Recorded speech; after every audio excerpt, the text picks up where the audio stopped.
The next stop on our journey through the 1800s is a fur trader's camp. Can you guess what kind of animal's fur they were after? I'll give you a hint. It was used to make hats, like this one. It's hard to tell just by looking at the finished product, though. I'll give you another hint. It's the animal on the Oregon state flag. That's right, beaver. Thick, water-resistant fur of beaver was used to make hats and coats. To tell us more about what life was like in this industry, we're going to meet the wife of a fur trapper. Hello, can you tell us a little bit more about who you are and what brought you to Oregon country? Hello, my name is Jane and I was born in Quebec, Canada. My mother is English and my father is French. When my husband was young, he traveled from Scotland and he is a fine trapper. He works for the Hudson Bay Company. They are a large company and they use beaver pelts to make fashionable hats, coats, and capes. We travel as a brigade or a large group with other trapping families during the winter when the beaver fur is at its thickest. Beaver pelts are thickest during the winter to keep the beaver warm. My family lives in tents, such as this, and are camping with other people working for the Hudson Bay Company. As winter turns to spring, we take all our dried fur pelts to Fort Vancouver, a hub or trade center for the Hudson Bay Company. At the fort, we trade our furs for supplies we need for the next winter when we go out again to trap more beavers. The children of mine and I look forward to camping in the summer near the fort where we garden and can have fresh produce. The children get together with other children that they have not seen all winter. The expedition of Lewis and Clark was from 1804 to 1806. Some viewers might remember that from fourth grade. The goal of the expedition was to map and explore the vast drainages of the Columbia River. Can you tell me what you know of that expedition? Oh yes, I've heard of Lewis and Clark. That expedition was about 20 years ago. And by the time Lewis and Clark reached the Columbia River, they were starving. They were on Nez Perce homelands. Nez Perce people responded with generosity as the expedition traveled across their lands. The Nez Perce are one of many tribal nations along the Columbia River. All the land that Lewis and Clark traveled from the Mississippi through the plains and over the mountains was land already known and cared for by Native people. Some Americans called Lewis and Clark explorers, but that is only because Lewis and Clark were exploring land they had never seen or were not familiar with. Native people have called this land their home for as long as anyone can remember.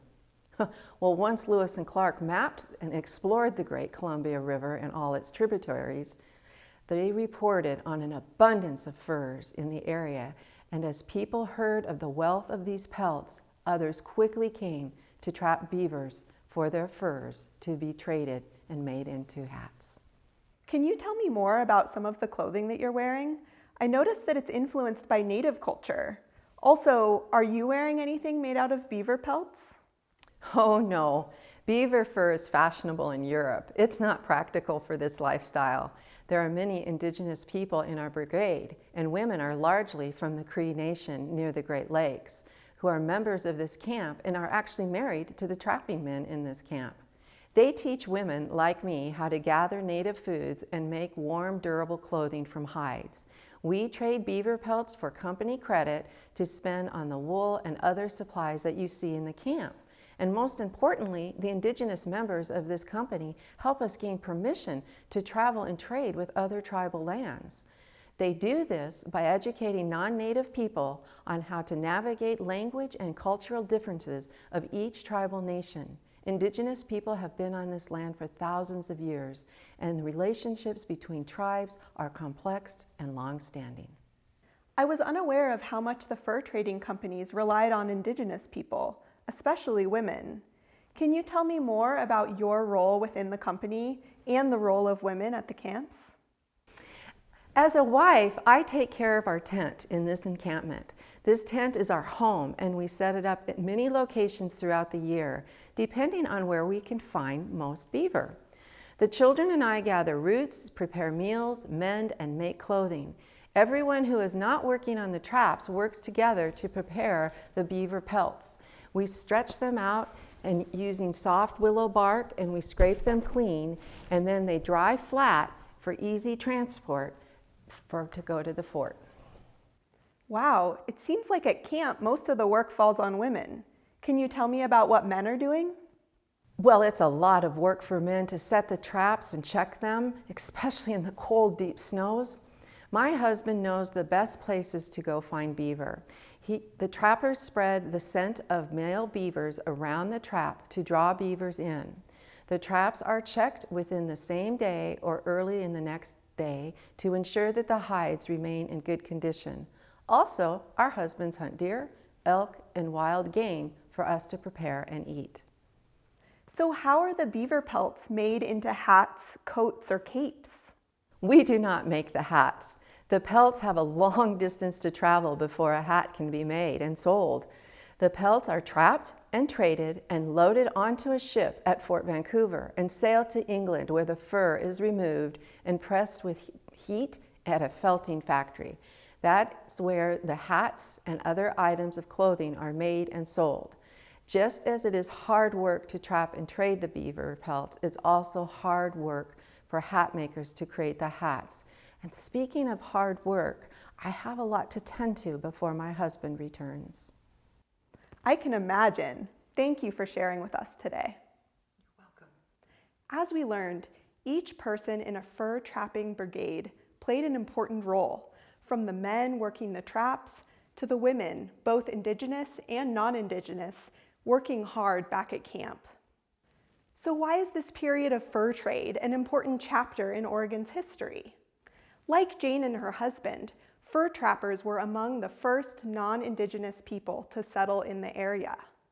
Although they didn't realize it at the time, they were paving the way for more non-Indigenous people to come settle in the state, people who would eventually come across on the Oregon Trail and settle in areas that once had been home to Native people. Additionally, the Pacific Northwest was a hub of international commerce during this time. Ships came from all around the world, transporting people along with beaver pelts and other supplies. People from many different cultures passed through or came to the region during this time. Eventually, however, there were almost no more beavers left to trap. Fur trapping declined in the region as beavers had been over-harvested. Additionally, in Europe, where most of the hats were sold, they were going out of style. In the past 100 years, thanks to reestablishment programs, in addition to regulations on hunting and trapping, beavers have made a very successful comeback in the state. Today, there are beavers across Oregon.